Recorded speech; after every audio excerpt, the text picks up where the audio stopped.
Introduction. Wayne Kublalsingh, the highway route movement. The aftermath of negative development, a case study. Trinidad and Tobago must switch from negative development to positive development.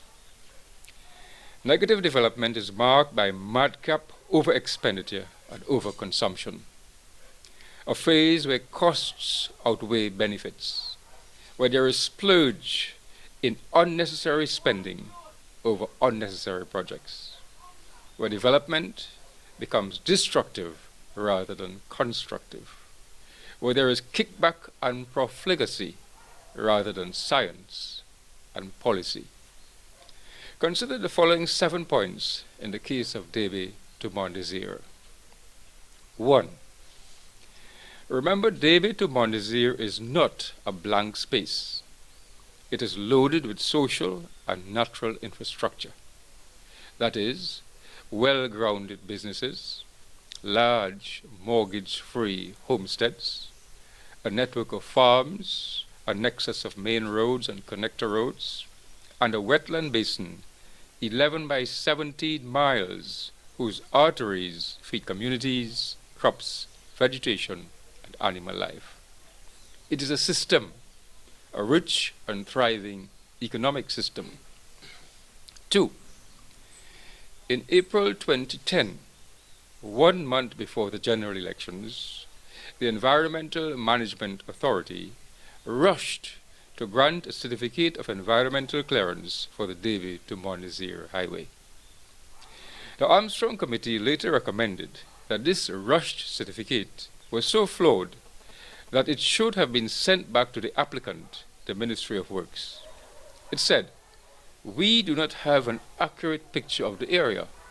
That is, social, hydrological, and ecological studies were not properly done." 3.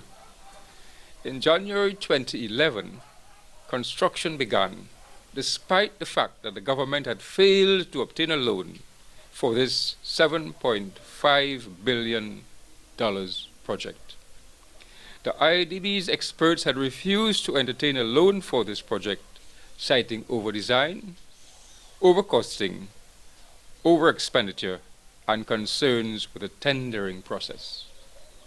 The then Minister of Finance allowed, or was told to allow, the financing for this project from the Treasury, that is, from recurrent expenditure, for a project where there is no proper cost-benefit analysis. Remember, this is part of the Solomon-Hochoy Highway Extension 2.14, the most costly and largest infrastructural project ever in the history of Trinidad and Tobago. 4. The government ignored the expert warnings against this project, that is, from the Institute of Marine Affairs, the head of the Water Resources Agency at WASA, the Met Office, the EMA's own technical team, the IADB, and the call by economist Mary King of the Global Organization of Parliamentarians Against Corruption for an audit into this project. The government also ignored the recommendations of the 19 experts in the Armstrong Committee, that is, to not proceed with Debe to Mon Desir until the proper studies had been done. $1 million was paid for the work of this committee. 5. Today, the main contractor for this project, the OAS, is in receivership. Key corporate leaders of this company are in jail or facing trial for corruption. The OAS is selling out its local assets and preparing to leave the country. Work on the ground is stalled. The San Fernando 2.14 extension is far from complete. Work begun from Debe to Pinal has stalled. The key disputed part of Debe to Mon Desir, however, remains intact.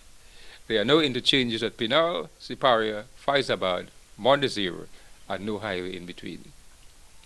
6. All the key actors in this fiasco, including the former Prime Minister, the former Ministers of Works, the former Ministers of Finance, the former President of NITCO, have left office. High and dry. and they bear now no responsibility for the following: the failure to compensate victims of flooding, to compensate for the destruction of agricultural produce, to compensate for lands acquired, to compensate for rents agreed to, and to fully compensate for housing properties. In short, to compensate for the immense suffering which they have caused the people. 7. After 3.5 years, the substantive trial at the High Court on the constitutionality of the state's action on Debe to Mon Desir has not yet begun. After 2 years, 7 activists are still before the Superior Magistrates Court.